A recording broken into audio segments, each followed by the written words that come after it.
This is the Canon 5D Classic.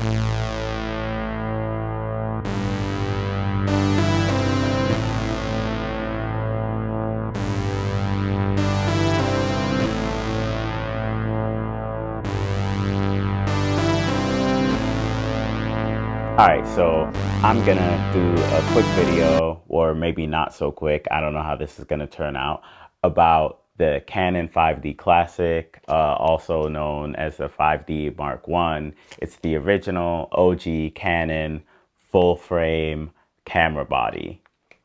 So I'll split this video up into three parts. One, why did I get this? Two, what do I think of this? And three, who do I think would benefit from owning this camera?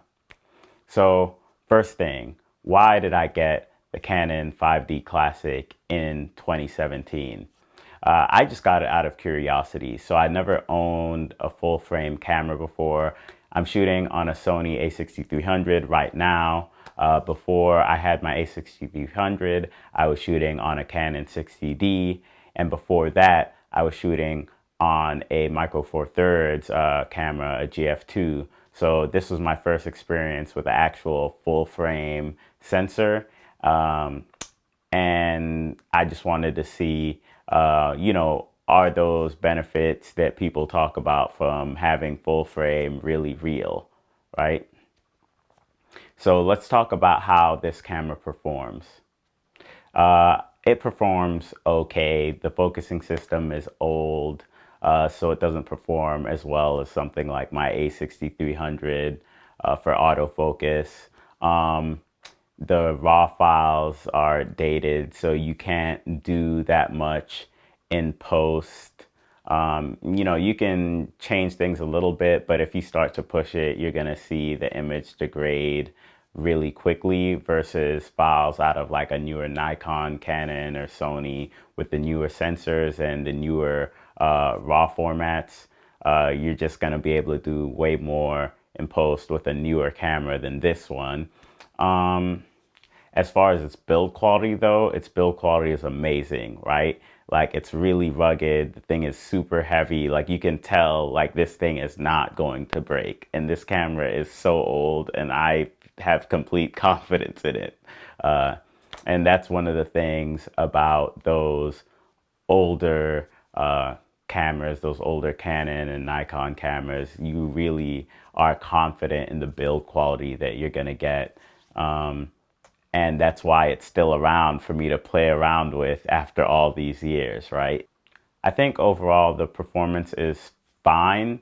I kind of got this camera as kind of like a fun, like hobby thing, right? It's like not necessarily to do like my paid shoots on. When you shoot with this camera, there's no live view, doesn't have an EVF like my Sony. So it really forces you to have to like know how to expose. You can't like see your exposure beforehand, which if you're learning, I think could be good as like, a fun little exercise. Like let's shoot like kind of how they shot in the olden days when you couldn't see the picture before you took it. With my a6300, I can pretty much preview the exposure in all of my images, so I know exactly what it's going to look like before I take the picture. Whereas with this, you just got to expose with your metering and kind of slightly knowing what you're doing. Yeah, the experience shooting on it is, even though it doesn't have all those modern features, for whatever reason, it's just really fun to use. It's a really fun camera to shoot on. And the images are fine, especially, the low light images. It has this very filmic character when you start to see noise in the images. So generally speaking, people don't like noise in their photographs, but the noise from this camera looks like film grain, and I think it looks really interesting and cool. Again, I'm not saying I would recommend that you use this for like all your shoots or if you're a professional, but if you're learning and you like the look that you get from this old camera, I think it's a really good deal. You can find them for super cheap on eBay, and get decent performance and get to have a lot of fun. So who do I think would benefit from owning this camera. I think if you are new to photography, right? Like if you are curious about photography, some people would say go for something modern like a Sony. You can see the pictures before you take them. And that's a good idea, right? That's also good for if you're learning. But I think there's something to be said for doing it old school. Maybe I'm just a hipster, but shooting like you have to with this Canon 5D, just only looking through the optical viewfinder, not being able to preview anything on the display in the back is just a different shooting experience. And it helps you kind of like memorize how to expose things in different situations. I know when I first started shooting kind of like seriously, that's when I was using my 60D, and I would have to use the optical viewfinder a lot because the focusing was better through the optical viewfinder. And since I couldn't preview my images ahead of time, I really learned how to use the metering and how to like actually expose, and just knowing what settings I need without having to see the picture.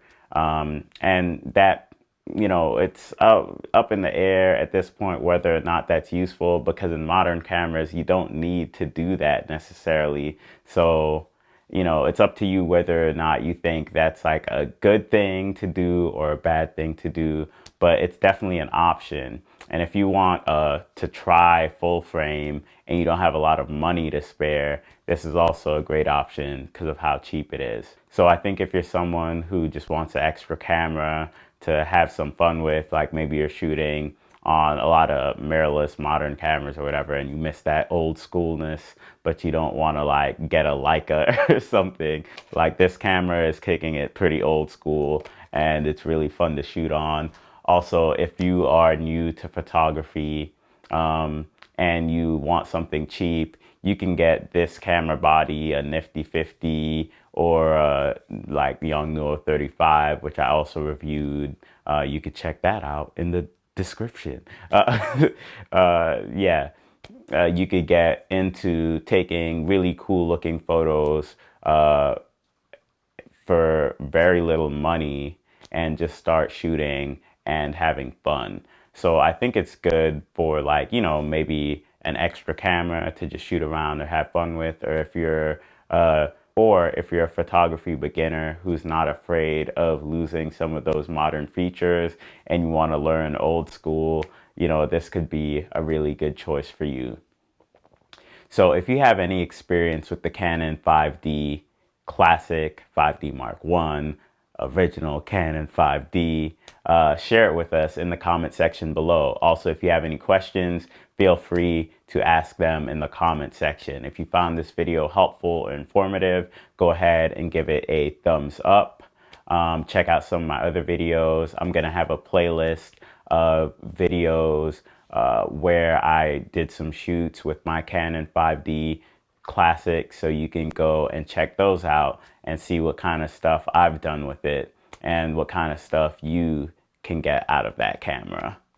All right, so thanks for watching this video on the Canon 5D Classic. Show some love, subscribe, and have a great day.